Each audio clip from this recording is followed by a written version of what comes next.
চলতি মাসের এপ্রিলে একটি প্রমোত্তরী, মানে ক্রুজ যাকে বলা হয়, ক্রুজ জাহাজ, সেটি আর্জেন্টিনা থেকে আটলান্টিক মহাসাগরের উপর দিয়ে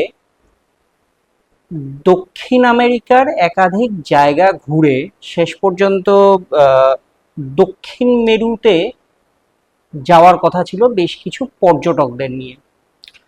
আহ, সেই জাহাজটি রওনাও দেয় অ্যাকর্ডিংলি, এবং বেশ কিছু জায়গায় থামতে থামতে এবং সেখানকার জীব বৈচিত্র্য থেকে শুরু করে তার প্রাকৃতিক শোভা সেগুলো দেখতে দেখতে সেই সমস্ত পর্যটকদের যাওয়ার কথা ছিল। কিন্তু যেটা হয় যে হঠাৎ করেই সেই জাহাজের এক ভদ্রলোক তিনি অসুস্থ হয়ে পড়েন। প্রথমটায় কিছুটা জ্বর, তার সঙ্গে ভমিটিং টেন্ডেন্সি, এই প্রত্যেকটা তার শরীরের মধ্যে দেখা দেয়। কিন্তু সেই প্রথম দিকে সেই বিষয়টা সাধারণ মানুষ একটা খুব নর্মাল জ্বর এবং সি সিকনেসের বিষয় হিসেবে তুলে ধরে তারা সেটাকে এড়িয়ে যান। কয়েকদিন এগোতে থাকে, সেই দিন এগোনোর পরে যেটা হয় যে সেই ভদ্রলোক আরো বেশি অসুস্থ হয়ে পড়েন এবং ক্রমেই তিনি নিস্তেজ হতে থাকেন। অবশেষে মৃত্যু হয় তার সেই জাহাজের বুকেই। জাহাজের যারা বাকি সদস্য, ইনক্লুডিং দ্য কেবিন ক্রুজ, তারা জানান যে এই বিষয়টা অত্যন্ত একটা দুর্ভাগ্যজনক যে অনবোর্ড এক ভদ্রলোক তিনি মারা গেছেন, এবং তার শারীরিক অবস্থা খারাপ হওয়ার ফলেই তার মৃত্যু হয়েছে। অবশেষে যেটা দেখা যায় যে তাকে আফ্রিকা মহাদেশের একটি এই বিচ সংলগ্ন বা হারবার সংলগ্ন একটি এলাকায় তার স্ত্রী সমেত সেই ভদ্রলোকের ডেড বডি নামিয়ে দেওয়া হয়। অবশেষে সেখানেই সমস্ত যা ক্রিমেশন বা এই ধরনের কাজকর্ম সেরে তার স্ত্রী রওনা দেন সাউথ আফ্রিকার উদ্দেশ্যে। ইন দ্য মিন টাইম জাহাজটি আবার চলতে শুরু হয় তাদেরকে সেখানে নামিয়ে দিয়ে, এবং সাউথ আফ্রিকা থেকে সেই ভদ্রমহিলা তিনি তার যাওয়ার কথা ছিল অ্যামস্টারডাম। কিন্তু সাউথ আফ্রিকাতে পৌঁছানোর পরে সেখান থেকে অ্যামস্টারডামে যখন ফ্লাইট তিনি ধরবেন তখন তিনি হঠাৎই অসুস্থ হয়ে পড়েন। বেশ জ্বর তার শরীরে, এবং উপসর্গগুলো আনুমানিক তার হাজব্যান্ডের সমানই বা একই ধরনের প্রায়। তাকে অ্যামস্টারডামে সেই ফ্লাইটে উঠতে দেওয়া হয় না, এবং তিনি 11ই এপ্রিল সেই যে এয়ারপোর্ট রয়েছে সাউথ আফ্রিকার, সেই এয়ারপোর্ট, সেখানেই তিনি কোলাপস করে যান এবং তার মৃত্যু হয়। এটা একটা অদ্ভুত রকমের সন্দেহ জায়গায়। ইন দ্য মিন টাইম আরো কয়েকদিন কেটে যায় এই ঘটনার পরে, জাহাজটি আরো কিছুটা এগিয়ে যায়। তাতে দেখা যায় যে এক এক করে বহু মানুষ, সেই জাহাজে থাকা বহু মানুষ বলতে অ্যাপ্রক্সিমেটলি 7 থেকে 8 জন, তারাও একই উপসর্গ নিয়ে অসুস্থ হতে শুরু করেন। তো এই ব্যাপারটা যথেষ্ট উদ্বেগ বাড়িয়ে তোলে। জাহাজে প্রায় 150 থেকে 200 মানুষ, ইনক্লুডিং দ্য ক্রু মেম্বার্স, তাদের মধ্যে যে একই ধরনের এই ঘটনা কি করে ঘটছে বা এই ধরনের বিষয় কি করে হচ্ছে। অতএব এসওএস পাঠানো হয়, এবং এই এসওএস পাওয়ার পরেই নিয়ারেস্ট যে পোর্ট রয়েছে সেখান থেকে জানানো হয়, বা সেখানে যে শহর রয়েছে নিয়ারেস্ট শহর, সেখান থেকে জানানো হয় যে এই পার্টিকুলার যে সমস্যাটা, সেই সমস্যাটা হান্তা ভাইরাসের একটা লক্ষণ। আর সেই হান্তা ভাইরাসের লক্ষণ এটা হওয়ার ফলে কি হয় না, যেহেতু হান্তা ভাইরাস সম্পর্কে আগে কিছুটা মানুষের মধ্যে সচেতনতা ছিল, বা সেই পার্টিকুলার দেশের কিছুটা সচেতনতা ছিল, সেই জন্যে সেই জাহাজটিকে আর কোথাও নোঙর করতে দেওয়া হচ্ছিল না। বিশেষ করে আফ্রিকা এবং দক্ষিণ আমেরিকার কোনো দেশই সেই জাহাজটিকে নোঙর করতে দিতে বাধ্য বা তারা রাজি ছিলেন না। তার কারণ এই যে রোগটি অর্থাৎ হান্তা ভাইরাস, এইটা কোভিডের মতন ভয়াবহ আকার ধারণ না করলেও এর প্রভাব কিন্তু সাংঘাতিক। এটার সম্পর্কে সেই সমস্ত দেশগুলো বা প্রতিটি দেশ অলমোস্ট ওয়াকিবহাল, এবং এর মর্টালিটি রেট অর্থাৎ মৃত্যুর হার প্রায় 50%। তো তাই কোনো দেশ সেই দায় নিতে রাজি নয় যে সেই দেশে সেই সমস্যাটা যদি ছড়িয়ে পড়ে তাহলে ভয়াবহ আকার ধারণ করতে পারে। তাই জন্য তারা কি করলো না, তারা এই জাহাজটিকে কোথায় নোঙর করতে দিচ্ছিল না। অবশেষে যেটা হয় যে স্পেন, তাদের একটি কলোনি রয়েছে আফ্রিকা মহাদেশের দক্ষিণ প্রান্তে, একটি কলোনি রয়েছে এবং সেটি একটি মানে সেপারেট আইল্যান্ড। সেখানে এই জাহাজটিকে নোঙর করতে দেয় এবং সেখানকার যারা যাত্রীরা রয়েছেন তাদেরকে আইসোলেশনে পাঠানো হয়, বিশেষ করে সেই সমস্ত যাত্রীরা যারা কিনা উপসর্গ দেখিয়েছেন এরকম যাত্রীদেরকে সেখানে আইসোলেশনে পাঠানো হয় এবং ট্রিটমেন্ট শুরু হয়। ফলে এই যে বিপত্তি, এই বিপত্তির কি পরিস্থিতি হতে চলেছে আগামী দিনে, কি এই হান্তা ভাইরাস, কিভাবে এই হান্তা ভাইরাস ছড়ায় সে সম্পর্কে আমরা আলোচনা করব। এবং তার থেকে বড় ব্যাপার হলো গিয়ে যে আগেও আমি একটা ভিডিওতে আমাদের এই এজ চ্যানেলে আপনাদেরকে বলেছিলাম যে এই বছর হতে চলেছে বিশ্বের উষ্ণতম বছরগুলির মধ্যে একটি, অর্থাৎ এল নিনোর প্রভাবে এই বছর ভয়ঙ্কর পরিস্থিতি আসতে চলেছে। এই হান্তা ভাইরাসের প্রভাব কিন্তু এই পরিস্থিতির ওপরে দাঁড়িয়েই এগিয়ে চলে বা এর প্রভাব আরো বাড়ে, আমরা সে বিষয়ে জানব। নমস্কার, আমি অনিরুদ্ধ। যে বিষয়টা নিয়ে শুরু করলাম যে সেই পার্টিকুলার জাহাজ এমভি হন্ডুরাস, সেই জাহাজটি তার যাত্রা শুরু করেছিল আর্জেন্টিনা থেকে, আটলান্টিক ওশেন ধরে তাদের বিভিন্ন জায়গায় যাওয়ার কথা ছিল। যে দম্পতি সবার প্রথমে মৃত্যু হয় যাদের এই পার্টিকুলার উপসর্গ নিয়ে, তারা জাহাজটি একটি পার্টিকুলার জায়গায় দাঁড়ানোর পরে সেখানে তারা নেমে যেরকম অন্যান্য যাত্রীরাও বিভিন্ন জায়গায় ছবি তুলছিলেন, এই দম্পতি তাদের কিছু অ্যাবস্ট্রাক্ট ছবি তোলার তাদের শখ বলতে পারেন, তাদের হবি বলতে পারেন, যেটাই যে সেটা রয়েছে। তাই তারা এমন একটা জায়গায় গিয়ে বেশ কিছু ছবি তুলেছিলেন যেখানে ইঁদুরের উপদ্রব খুব বেশি ছিল এবং সেই গোটা এলাকাটা ছিল স্যাঁতসেঁতে এবং মানে অত্যন্ত গরম আর্দ্র পরিবেশ সেখানে ছিল। সেখানে ইঁদুরের উপদ্রবও খুব বেশি ছিল। তারপর তারা আবার জাহাজে ফিরে আসেন এবং জাহাজ আবার তার গন্তব্যের দিকে রওনা দেয়। তার কিছুদিন বাদের থেকে এই উপসর্গগুলো দেখা দিতে শুরু করে, প্রথমে সেই ভদ্রলোকের এবং তার পরবর্তী সময় তার স্ত্রীর। ফলে এটা নিয়ে একটা প্রশ্ন জাগে বা সেই জাহাজে যারা ছিলেন তাদের মনের মধ্যে একটা প্রশ্ন জাগে যে তাহলে কি ইঁদুরের থেকেই এই সংক্রমণ হয়েছে বা ওই পার্টিকুলার জায়গা থেকে কি সংক্রমণ হয়েছে? একেবারেই তাই।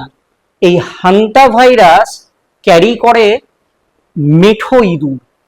বিভিন্ন ধরুন আর্দ্রতাপূর্ণ জায়গা যেখানে কিনা বিভিন্ন গুদাম ঘর, মাটির চারপাশে যেখানে শস্য কেটে রাখা হয়েছে, সেখানে এই সমস্ত অঞ্চলগুলোতে মূলত এই ইঁদুরের বসবাস দেখা যায় এবং এই ইঁদুরের বসবাসের থেকেই বা এই ইঁদুরই এই হান্তা ভাইরাস ক্যারি করে। কিন্তু সব থেকে বড় ব্যাপার যেটা গবেষণায় দেখা গেছে যে এই ইঁদুরের শরীরে হান্তা ভাইরাসের প্রভাব দেখা দিলেও ইঁদুর নিজেরা কিন্তু এই হান্তা ভাইরাসে মরে না, বরং তারা সেই রোগ ট্রান্সমিট করে মানুষের দেহে। তবে কোথাও গিয়ে একটা স্বস্তির বিষয় রয়েছে যে কোভিডের মতন এই হান্তা ভাইরাস তার ট্রান্সমিশনটা এত হ্যাভক নয়, যার ফলে মানে এর মাধ্যমে প্যান্ডেমিক দেখা দেওয়ার সম্ভাবনাটা খুব কম বললেই চলে। তবে আবার সেখানে ভয়ের বিষয় কি রয়েছে না, এই হান্তা ভাইরাসে যারা এফেক্টেড হয় তাদের মধ্যে মর্টালিটি রেট কিন্তু 30 থেকে 50%, অর্থাৎ এর মর্টালিটি রেট ভয়ঙ্কর হাই। শুধু হাই বললে চলে না, তার ভয়ঙ্কর হাই তার মর্টালিটি রেট। আর যার ফলে মানুষ যারা ইনফেক্টেড হয় তাদের নিজেদের ভেতরে রোগ প্রতিরোধ ক্ষমতা কতখানি আছে তার উপরেই নির্ভর করে এই হান্তা ভাইরাসের মোকাবেলা। দ্বিতীয় বিষয় হলো গিয়ে যে এই হান্তা ভাইরাস কিন্তু নতুন কিছু নয়। আজ থেকে প্রায় 60-70 বছর আগে এই হান্তা ভাইরাসের খোঁজ পাওয়া গিয়েছিল। কোরিয়ার, দক্ষিণ কোরিয়ার বিশেষ করে একটি অঞ্চল যেখানে, যার উপর দিয়ে একটি নদী বয়ে গেছে হান্তাস, সেই হান্তাস নদীর নামেই এই হান্তা ভাইরাসের নাম হয়। কেন না, এর পেছনে একটি হিস্ট্রি রয়েছে। যখন কোরিয়া যুদ্ধে লিপ্ত ছিল সেই সময় বিশেষ করে দক্ষিণ কোরিয়ায় আমেরিকান সোলজাররা, তারা সেখানে গিয়ে লড়াই করছিলেন যখন, তখন সেই আমেরিকান সোলজারদের মধ্যে বেশ কয়েকজনের শরীরে একটা অদ্ভুত উপসর্গ দেখা যায়। উপসর্গগুলো কি কি? প্রথমে জ্বর, গা বমি ভাব, শরীরে প্রচন্ড ব্যথা, এবং তারপর ধীরে ধীরে তাদের কিডনি ফেল করে তারা মারা যায়।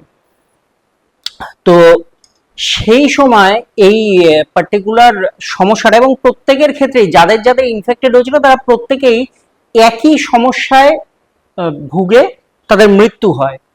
তো এই যে পার্টিকুলার ঘটনাটা ঘটে, সেই ঘটনাটাতে যেটা জানা যায় বা সেই সময় যেটা জানা যায় যে এটা একটা পার্টিকুলার ভাইরাসের এফেক্ট, এবং যে ভাইরাসটা সেই অঞ্চলগুলো, মানে যেখানে যুদ্ধ হয়েছিল সেই অঞ্চলগুলো আর্দ্রতাজনিত অঞ্চল ছিল, সেখানে বৃষ্টিপাত বেশি, সেখানে মাটিতে ইঁদুরের উপদ্রব, বিভিন্ন জায়গায় যুদ্ধের জন্য বা যুদ্ধ পরিস্থিতিতে বিভিন্ন খাবার সেগুলো মজুত করে রাখা ছিল, সেখানে অজস্র ইঁদুরের উপদ্রব হয়েছিল, এবং সেই ইঁদুরের লালা রস এবং তাদের মলমূত্র থেকেই এই রোগ সেই সমস্ত সোলজারদের শরীরে ছড়িয়ে পড়ে।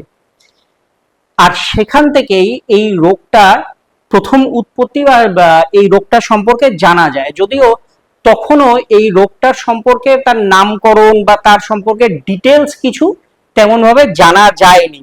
শুধুমাত্র এটা বোঝা গেছে যে এটা একটা ভাইরাল ইনফেকশন, এবং এই ভাইরাল ইনফেকশনটা ভয়ঙ্কর তার মর্টালিটি রেট।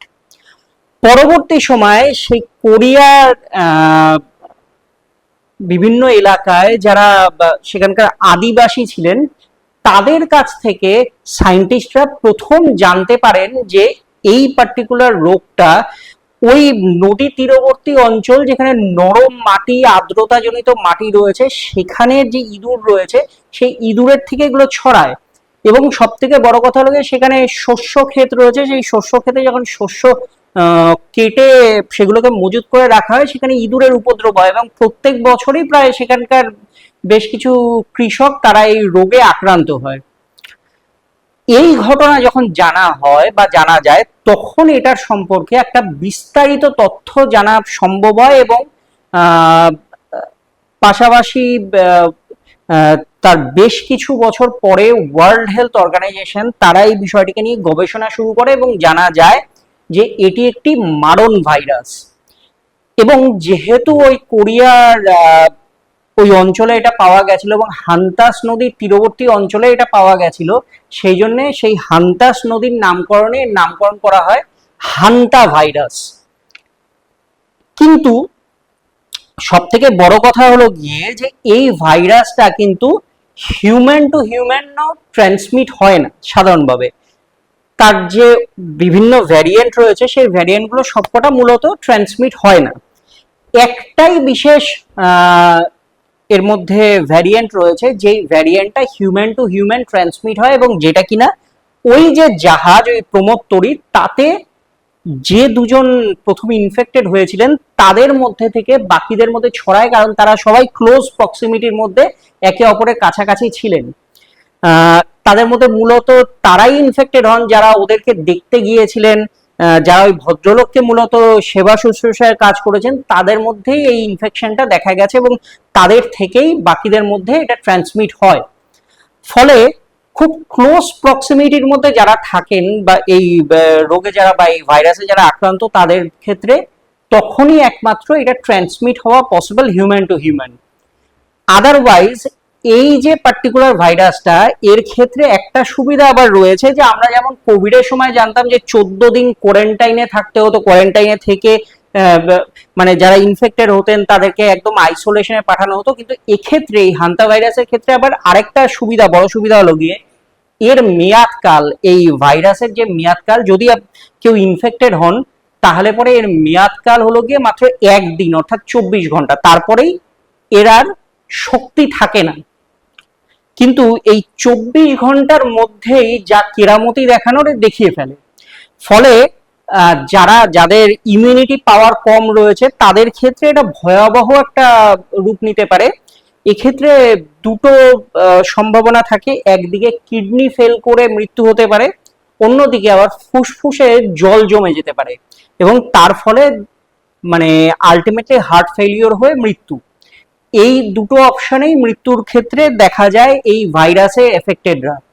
যদিও বিশ্ব স্বাস্থ্য সংস্থা বা ওয়ার্ল্ড হেলথ অর্গানাইজেশনের তরফে বলা হয়েছে এখনই এই পার্টিকুলার যে ভাইরাস, এটাকে প্যান্ডেমিকের পর্যায়ে ছড়িয়ে দেওয়ার বা এটা থেকে ভয় পেয়ে যাওয়ার মতন কোনো ঘটনা তেমনও হয়নি এই মুহূর্তে। যে জাহাজটি ধীরে ধীরে ধীরে ধীরে সেই জাহাজটিকে ওই স্পেনের যে কলোনি ছিল সেখান থেকে আরো এগিয়ে নিয়ে আসা হয়েছে এমনটাই জানা যাচ্ছে। এবং বেশ কিছু মানুষ তারা ইউরোপের বিশেষ করে নেদারল্যান্ডসে তারা সেখান থেকে কোয়ারেন্টাইনে রয়েছেন, তার মধ্যে রয়েছেন 2জন ভারতীয়। যদিও তাদের শরীরে তেমন ভাবে এর এফেক্ট দেখা যায়নি, তবুও তাদেরকে কোয়ারেন্টাইনে রাখা হয়েছে, যেহেতু তারাও খুব ক্লোজ প্রক্সিমিটির মধ্যে ছিলেন ওই কাপলের যাদের মৃত্যু হয়। এখনো পর্যন্ত যেটা জানা যাচ্ছে ওই প্রমোদতরীতে প্রায় 15-20 দিনের মধ্যে মৃত্যু হয়েছে। প্রমোদতরীতে থাকা যারা প্যাসেঞ্জার তাদের মধ্যে 8 জনের মৃত্যু হয়েছে এই পার্টিকুলার মানে একই উপসর্গ নিয়ে। অর্থাৎ সেখানেও ওই যে বিশেষ ধরনের যে এই হান্তা ভাইরাসের যে ভ্যারিয়েন্ট সেটা ছড়িয়েছে। এর পাশাপাশি যেটা রয়েছে যে এবছর, আগেও যেটা বলেছিলাম যে এবছর গরমের দাপট থাকবে ভয়াবহ, বিশেষ করে দক্ষিণ এশিয়ার দেশগুলোতে, এশিয়া মহাদেশের অন্যান্য প্রান্ত, এই সমস্ত জায়গায় গরমের দাপট থাকবে ভয়াবহ এবং তার সঙ্গে থাকবে প্রাকৃতিক দুর্যোগ, যার ফলে আর্দ্রতাজনিত সমস্যা বাড়বে, যার ফলে বৃষ্টিপাত বাড়বে, যার ফলে বিভিন্ন এলাকায় স্যাঁতসেঁতে ভাব থাকবে। বিশেষ করে যে সমস্ত অঞ্চলগুলো ইকুয়েটর বা ট্রপিক অফ ক্যাপ্রিকন বা ট্রপিক অফ ক্যান্সারের আশপাশের যে অঞ্চলগুলো, সেই অঞ্চলগুলোতে এই আর্দ্রতাজনিত সমস্যা বাড়বে, ফলে সেখানে ইঁদুরের উৎপাত বাড়বে। আর এই ইঁদুরের উৎপাত বাড়ার ফলে আশঙ্কা কিন্তু একটা থাকছে, কারণ কোন পরিস্থিতিতে কতখানি সেই ইঁদুর এই ভাইরাস ক্যারি করে সেটা সম্পর্কে নির্দিষ্টভাবে কোনো তথ্য বা সেটা সম্পর্কে নির্দিষ্টভাবে কোনো জার্নাল এখনো পর্যন্ত বেরোয়নি। এমনকি এটার কোনো ভ্যাকসিন বা এটাকে ট্রিট করার জন্য কোনো বিশেষ ধরনের ওষুধ কোনোটাই এখনো পর্যন্ত গোটা বিশ্ব জুড়ে দেখা যায়নি বা বৈজ্ঞানিকরা তারা বের করতে পারেননি। ফলে যেটা বললাম শুরুতেই যে মর্টালিটি রেট ভয়ঙ্কর, প্রায় 30-50%। তাই আপনার এলাকায় আপনাকে সচেতন থাকতে হবে। কিভাবে না, বাড়ি বা তার আশপাশের অঞ্চলগুলোকে পরিষ্কার রাখবেন। এই গরমে এবং বৃষ্টিতে সেখানে যেন ঝোপঝাড় না তৈরি হতে পারে, সেখানে যেন মাটিতে ইঁদুর এসে গর্ত না করতে পারে। যদি ইঁদুর দেখেনও আশপাশে, সেই ইঁদুরকে কিভাবে সেখান থেকে তাড়ানো যায় সেই ব্যবস্থা আপনাদেরকেই নিতে হবে। মোদ্দা কথা, সচেতন হতে হবে আপনাদেরকে। কোনো ধরনের কোনো সমস্যা জোরজারি দেখলে পরে আগেই নিজে নিজে ট্রিটমেন্ট করতে দৌড়বেন না, তার জন্য নির্দিষ্ট ভাবে চিকিৎসকের পরামর্শ নিন। যে উপসর্গগুলোর কথা বলা হলো বা হুয়ের গাইডলাইন বা বিশ্ব স্বাস্থ্য সংস্থার যে গাইডলাইনে যে নির্দিষ্টভাবে ব্যাখ্যা দেওয়া রয়েছে যে হান্তা ভাইরাসের উপসর্গগুলো কি কি, সেগুলোকে ভালোভাবে পড়ে নিন, সেগুলোকে ভালোভাবে পড়ুন। আমরাও আপনাদেরকে এই ভিডিওর যে ডেসক্রিপশন বক্স সেখানে এর সম্পর্কে তথ্য দিয়ে দেবো যে কি কি উপসর্গ এই হান্তা ভাইরাসে মূলত দেখা যেতে পারে সেগুলো সম্পর্কে, যেটা অর্থাৎ হু অ্যাপ্রুভ যে তথ্য সেটাই দেবো আপনাদেরকে। আহ, যার ফলে আপনাদের যাতে উপকার হয়, আপনারা যাতে সচেতন হতে পারেন, সেই কাজটাই আমরাও করব। পাশাপাশি আপনারাও যারা এই ভিডিওটা দেখবেন তারাও আশপাশের প্রতিটি মানুষকে সচেতন করুন। আপনার এলাকায় ঝোপঝাড় জঙ্গল থাকলে পরে উদ্যোগ নিন, বা সরকারকে জানান, বা পুরসভাকে জানান, বা পঞ্চায়েতকে জানান, যাতে ইমিডিয়েটলি সেই অঞ্চলের ঝোপঝাড়গুলোকে পরিষ্কার করে দেওয়া যায়। এবং এই রোগ ব্যাধির থেকে সাবধানে সতর্ক থাকার চেষ্টা করুন। ভালো থাকুন, সুস্থ থাকুন, এবং আমাদের দি এজ ডিজিটাল চ্যানেলটিকে সাবস্ক্রাইব করুন, ফলো করুন আমাদের সোশ্যাল মিডিয়া পেজে। ততদিন পর্যন্ত ভালো থাকুন।